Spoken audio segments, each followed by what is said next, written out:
You have come to your pond early morning and you found fish floating on the surface of the water, indicating that they are dead. What do? Do you leave that fish for others to consume, or do you take it, throw it back for others to consume? Or what best do you do? I've had a previous video where I talk about the dangers of leaving dead fish in your pond. Please check that out in the Instagram or the description and watch that video if you haven't watched it. And if you have watched it, let's continue with this one. What do you do now that you know the dangers of leaving that dead fish in the pond?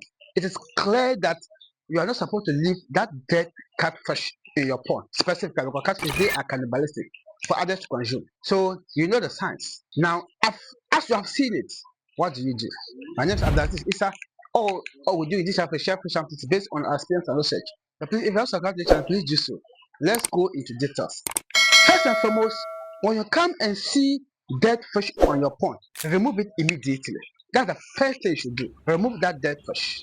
And remember, the longer you leave that fish on the pond, the danger it becomes, or the more danger you're exposing your fish to. So first and foremost, remove that dead fish in the pond. Second thing you have to do is that count the number of dead fish. Is it 1, 2, 5, 10? Count them. If it's 1, probably it's just by accident. If it is more, that means there's danger. So don't just remove. Please try to count and keep records of that count. It's going to help you in future. The third thing you have to do is that inspect the dead fish. Check to see what potential cause the mortality or the death. Observe the body of the fish. Has it been cannibalized? Cannibalized means has it been eaten by other fish? And how do you know that? When you see part of it gone, it is indication that it has been cannibalized. And you will know how to control cannibalism. We have other videos on that. Check it out. Or it has been infected by diseases. Check the skin to know. Are there scratches in the skin? Are there cracks on the head? Just observe to see where there's potential trace of body or physical characteristics that has indicated that something might have happened to it. After you have done that for the third, as a third point, the fourth thing to do is to check the remaining fish in the pond. Observe them, check them, see how they swim, see how they behave, see how they eat. If the way they eat slows down, when you give them feed and slow down, probably there's something wrong. If they are now swimming slowly, probably there's something wrong.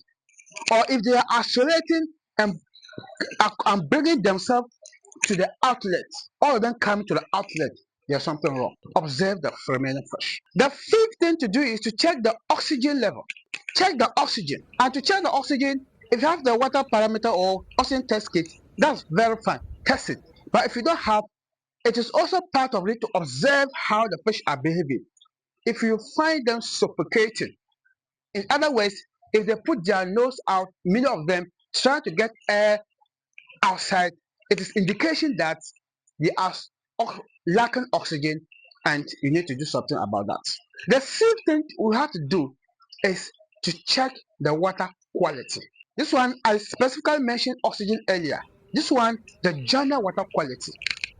Check the potential of hydrogen, that's the pH. Check the pH, check the temperature, check the salt to be sure that everything is intact. That way, you are sure that they are fine. The seventh thing you have to do is to review previous pond management activities. Check out your previous records.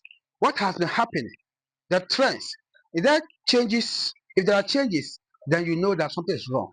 After you observe previous management and you observe the fish and there's something wrong with that, what you also do next is to isolate fish for treatment if you find any fish that seems to be behaving wayward or fish that seems to have disease in it or in them. Remember, this is biosecurity. If you don't isolate that fish and provide treatment, if it is that disease that is transferable, it's going to transfer that disease into the other fish and you will end up using all the fish. So you need to have a quarantine tank or get a quarantine tank. Isolate that fish, 1, 2, any number. Isolate them and put them in that quarantine tank. Treat them for a number of days. When you notice that they are okay, then you now take them back into the pond. In that case, you'll be assured that everything is all right. The 9 point or the 9 things you should do is that you need to now dispose of the dead fish properly. Don't just remove it and throw it away. Don't leave it for others to consume. Don't remove it and throw it back for the other fish to eat. And don't throw it close to the pond. And don't throw it into the bush. The first thing I'll do is that you need to do deep barrier. Dig the ground, put it and cover it. That's the best way. Or if you have a compost, you are probably making compost to feed plants, organic compost. If you want to add it to that, you can do so. Or use any other local means of recommended at your locality to dispose of the dead fish. And if there are fish that can be consumed, they are big enough to be consumed, and you want to consume it, sometimes I do so. They need to observe to be sure that that fish is free from diseases, or test it to be sure that the fish are not dead by disease that can be transferred to human.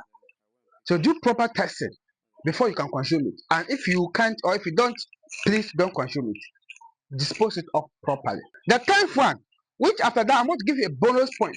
The 10th point to do is that keep proper mortality records. Keep records of your mortality. When a fish is dead and you remove, and you have done all these observations that I have talked about, first and foremost, write the date, the time, the size of the fish or the weight of the fish, what caused the mortality, the sign that you have seen. Is it by cannibalism or whatever? Record that too. Keep all this down. One day it's going to help you. Now, after you kept your record, it's going to help you. And the bonus tip I'm going to give is that know when to consult a professional like experienced farmers, or contact Fishery Commission or any other agency that is responsible for the welfare of your fish. If the mortality is persistent, please consult experienced farmers and they will be able to help you out. My name once again is Abdulaziz Issa. All we do is share fish is based on expert concept. If you have found value in this video, please subscribe to the channel and learn more. And if you want to learn how to do your own flotation and aeration system as we have been doing it, check the link in the description and enroll in that course and you will learn it. Thank you so much. And I have a completely free video. It is a pre-course that teach people how to start their fish farm from beginning to end with much profit. Check that out in the end screen and I'll see you in that video. Bye bye. You will understand that water quality is very paramount when it comes to fish farming. In fact, if you are wondering how to get the best water quality, that is why I have made the DIY, that is do it yourself, filtration and aeration system. In fact, in this master class, I have shown you how to do your own filtration aeration system. In simple words, aquaculture system using local materials which you can easily acquire. I've taken you through practical and everything that you need to know.